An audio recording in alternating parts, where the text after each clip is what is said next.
apabila Anda melakukan kegiatan impor, kemudian Anda melakukan pembayaran, ada transaksi jual beli, tapi ternyata ada biaya-biaya.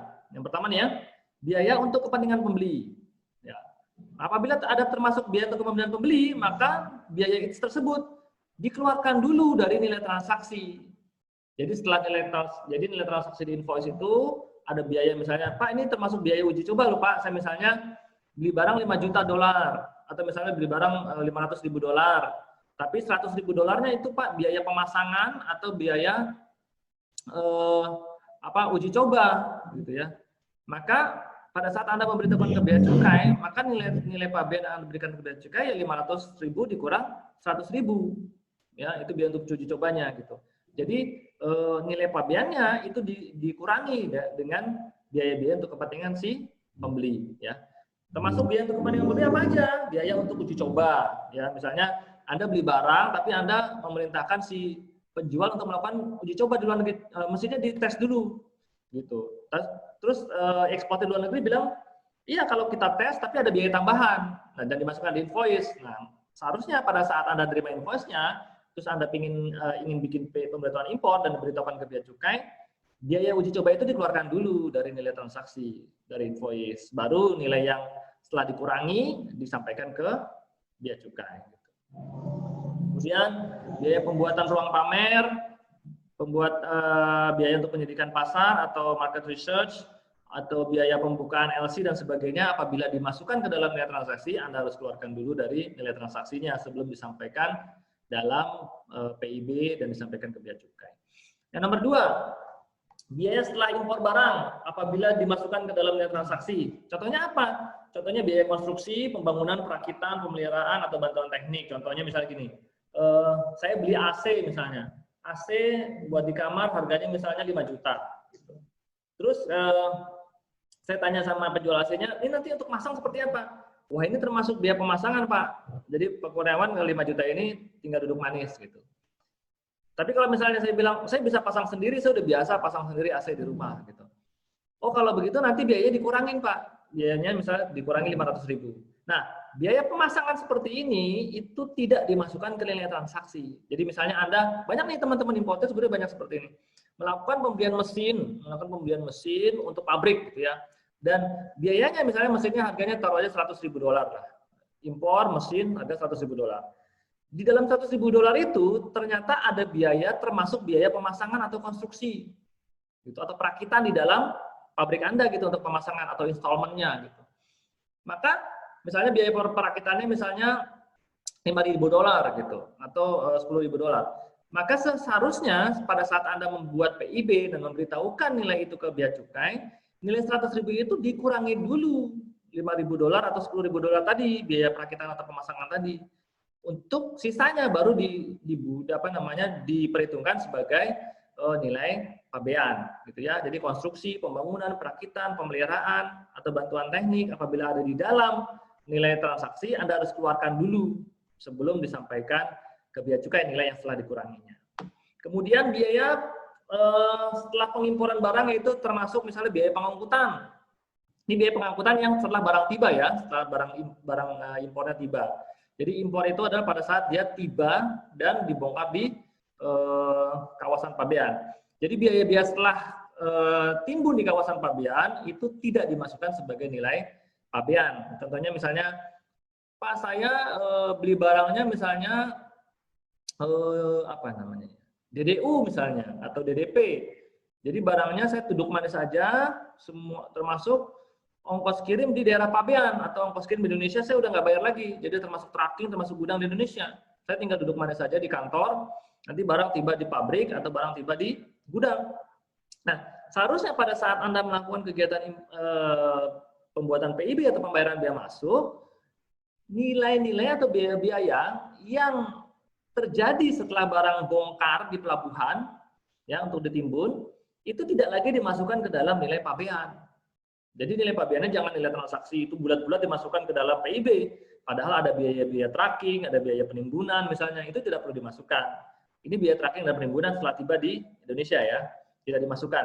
Kemudian misalnya biaya asuransi juga, asuransi yang misalnya terjadinya atau di covernya untuk di Indonesia itu tidak dimasukkan juga.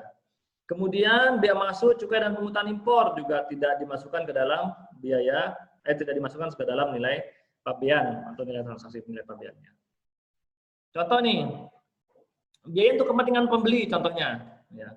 Importir I di Indonesia membeli 1 unit mesin X dari eksportir E di Singapura dengan kondisi harga yang disepakati di kontrak 100.000.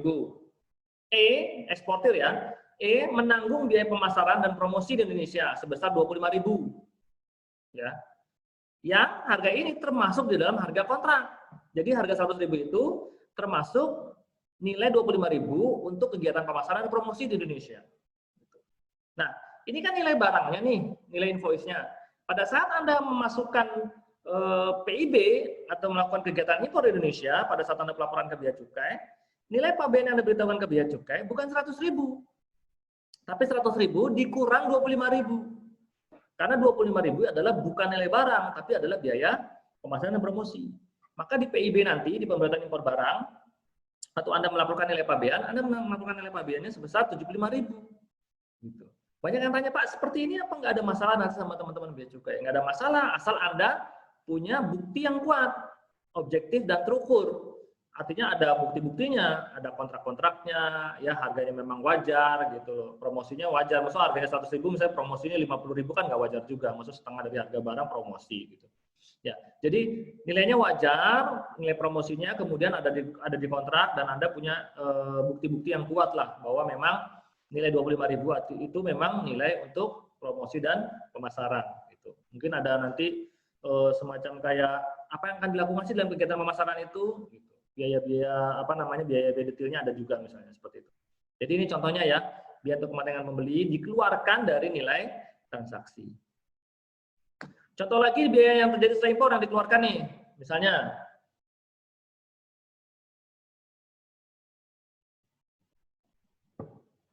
importir I di Indonesia, membeli 1 mesin X dari eksportir E di Singapura dengan kondisi harga barang yang disepakati atau dalam kontrak 200.000. E atau eksportir menanggung biaya pemasangan mesin dan bantuan teknis di Indonesia. Jadi E ini menjual barang harga 200.000, tapi termasuk pemasangan mesin dan bantuan teknis di Indonesia. Nilainya berapa? Pemasangan mesin dan bantuan teknisnya, misalnya nilainya 25.000. Maka pada saat importir memberitahukan nilai pabean ke Bea Cukai, nilainya tidak 200.000, tapi nilainya 200.000 dikurang 25.000. Jadi nilai diimportir, nilai pabean di PIB ya yang importir sampaikan ke Bea Cukai itu nilainya 175.000 seperti itu. Ini contoh yang tidak termasuk nilai transaksi. Ya.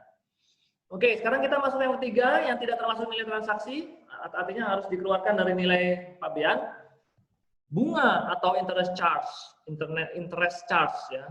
Misalnya tadi ya, Anda sebagai importir pas lagi membeli barang atau melakukan kegiatan transaksi, Anda bayarnya misalnya baru setengahnya lagi nanti 3 bulan kemudian. Ternyata karena bayarnya 3 bulan kemudian, Anda dikenakan interest charge atau bunga misalnya 2% per bulan.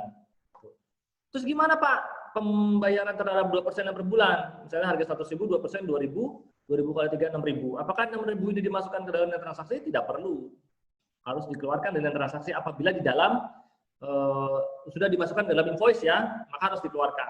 Tapi kalau misalnya nanti terhadap interest charge atau bunga ini dikeluarkan invoice yang berbeda atau di charge berbeda, ya tidak perlu lagi dikeluarkan lagi karena kan memang sudah keluar gitu ya. Nah, nilai bunga ini secara nyata tertera dalam dokumen pelengkap pabean. Jadi memang harus diberitahukan di dalam dokumen impornya kalau ini memang ada biaya bunga. Kemudian memang ada kesepakatan atau ada kontrak pengaturan pembayarannya. Jadi memang kalau Anda misalnya mau mengeluarkan interest charge dari invoice, kalau misalnya sudah termasuk dalamnya, Anda harus juga kuat argumennya nih. Ya, ini untuk yang bunga atau interest charge. Contohnya nih, sama kayak tadi ya, kita ambil contoh yang tadi aja. Importir I di Indonesia membeli 1 unit mesin X dari eksportir E di Singapura dengan kondisi harga 200.000 masih sama.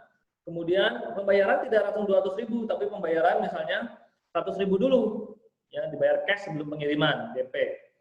Kemudian sisanya 100.000 dibayar 3 bulan setelah tanggal kontrak dengan bunga 2% per bulan. Berarti 2% dikali sisanya ya. 2% per bulan dikali 3 bulan berarti 6%, 6% dikali 100.000.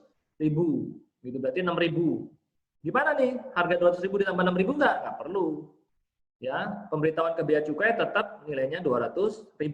Nilai bunga tadi yang 2% dikali 3 dikali 100.000 tidak perlu dimasukkan ke dalam nilai transaksi. Tidak perlu dimasukkan ya, apabila tagihannya berbeda. Tapi apabila sudah dimasukkan oleh eksportir di dalam invoice, maka Anda harus keluarkan.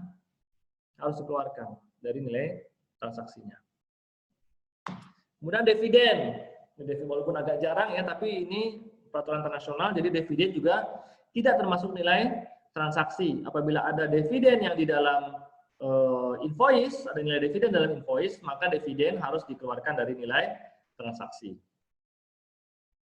Kemudian diskon. Nah, ini banyak yang melakukan kegiatan impor dan mendapatkan transaksi seperti ini nih sebetulnya nih. Gitu. Cuman agak berat memang nih untuk diskon, ya. Kalau untuk diskon ini Anda harus bisa memastikan bahwa diskonnya ini berlaku umum dalam perdagangan, ya. Jadi Anda harus bisa membuktikan ke teman-teman pemeriksa bea cukai bahwa diskon ini berlaku terhadap seluruh pembelian, ya, dari negara lain, gitu. Misalnya kalau misalnya kita beli barang dari Singapura, beli 1 kontainer sepatu, apakah negara dari Malaysia atau dari Vietnam untuk membeli barang yang sama di eksportir kita yang sama ini mendapatkan diskon yang sama, gitu. Itu harus ada pembuktian yang kalau kita tidak bisa membuktikan agak sulit nih, gitu ya. Nah, untuk diskon memang ada beberapa jenis diskon. Pertama diskon yang cash diskon, karena kita belinya cash misalnya, karena misalnya orang lain beli pada DP doang atau pada ngutang, kita belinya cash, karena kita bayarnya cash maka kita dapat diskon. Kemudian ada quantity diskon, ya. Ini karena kita belinya banyak nih, kita belinya banyak, ya, orang pada belinya 1 kontainer, kita langsung beli 110 kontainer misalnya, maka langsung dapat diskon karena pembeliannya banyak.